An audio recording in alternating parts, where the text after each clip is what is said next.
What is ESG really about? And why is it being called the new business imperative? Okay, so first and foremost, I think we should try to understand that when we talk about ESG, it's something which is very esoteric. People start feeling ki that ESG, that terminology which is being heard. In fact, even some of my friends, when I talked about ESG, they were asking, "What is this ESG?" So that's something. Yes, it's picking up a lot of buzz. I can say it has been there for long. So if I have to just before I come into the acronym, what it stands for and all, Prashant, ESG is like your business compass, which is actually guiding organizations to profit with purpose. I'll repeat again, it's a golden statement. ESG is like your business compass, which is guiding your organizations to make your profit, but with a purpose. Uska ek Purpose. maqsad.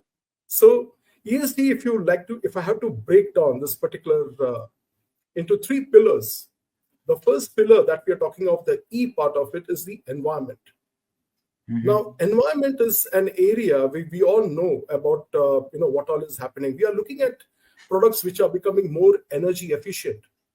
Be it any product, even at our home, we are going in for air conditioners and televisions, everything with a 5-star efficiency. We are going for a 5-star rated building automation systems. The simplest of the motors, even you want to go for motors, you're going for energy efficient motors.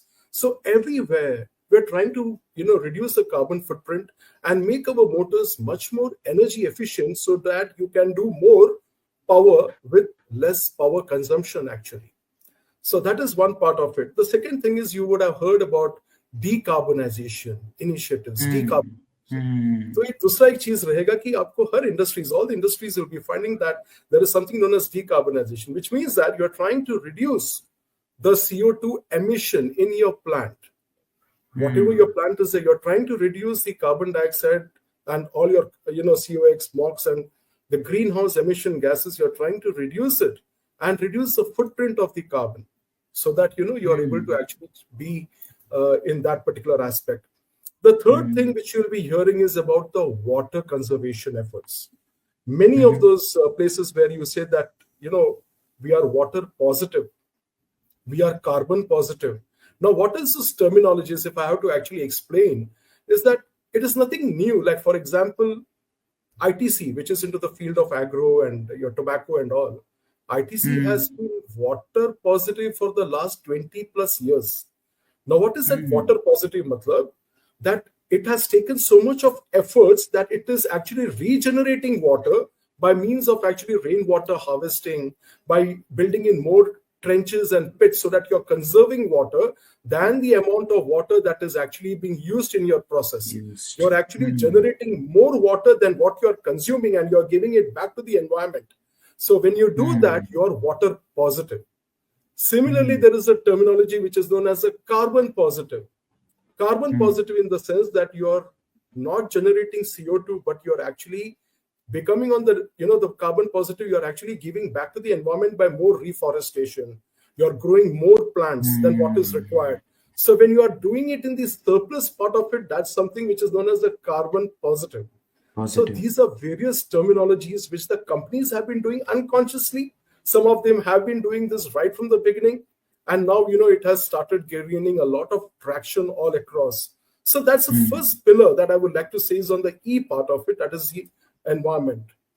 All of the organizations, even my earlier organizations, we have been taking a lot of initiatives in ensuring that the water is recirculated. Even in the societies, you would have seen that the water from the flush, it goes into your sewage treatment plant, and from there for your landscaping. So everywhere, we are trying to recirculate, reduce, and recycle. That is on the first pillar, which is your environment. The second pillar is more about the social equity part of it. So it's more about safety. Now, when I look at it from a safety perspective, am I having the same type of a yardstick that I have in my company for my employees? Am I extending that to even my distribution team, my maintenance team, those who may not be on the roles of the company, but they may be on the contractual roles. They may be my extended arm. So just to share with you that In our business, earlier business, which was relying a lot on the gas distribution and gas cylinders, it was all being outsourced to third party, where you had the drivers, and those drivers have to go through chaotic road conditions, grueling heat, and after doing the service for 8-9 hours, when they come back, are you giving them the same comfort in their restroom by having air conditions? Are you giving them proper rest? Can you have the tenacity to go and sleep in their bunk bed? If that is there, then I think you have touched that point of social equity and safety part of it. So that's something which is very important on the second pillar, which is your social part of it. Like safety is there, then you have diversity and inclusion. By diversity and inclusion, I just don't mean about the gender diversity. I also mean in terms of specially challenged. Is your thinking good enough that your toilets and restrooms are having, which you can actually have a ramp facility, or for the those who are specially able, do you have that? So these are the things which we have to start thinking. People have to think about. Organizations are thinking about it. And the third part is the community development, that it is not only me and my plant and everything. It doesn't end at your gate. It goes beyond that. It looks at your whole community. Are you uplifting your community which is there? And many organizations are doing it. Like, for example, Tata Steel, and even for that matter, Linde, when we were there, in your vicinity, you try to develop your community because it is an ecosystem which you are there. It is a community welfare. So you have to see that is your second pillar, which is your social pillar. And the third pillar is your governance. Most important of that, you may be having the good intention of environmental stewardship. You may be very good on social equity, but if you don't have ethical governance, then your reputation and the organization can collapse overnight. Very important, you need to have ethical conduct, transparent disclosures, and your board should be competent enough.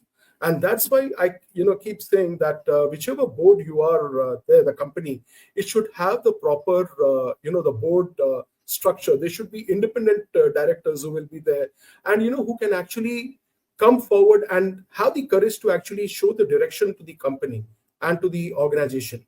So these are the three pillars: your environmental pillar, your social pillar, and the governance pillar. And all of these three, they have to coexist and be together.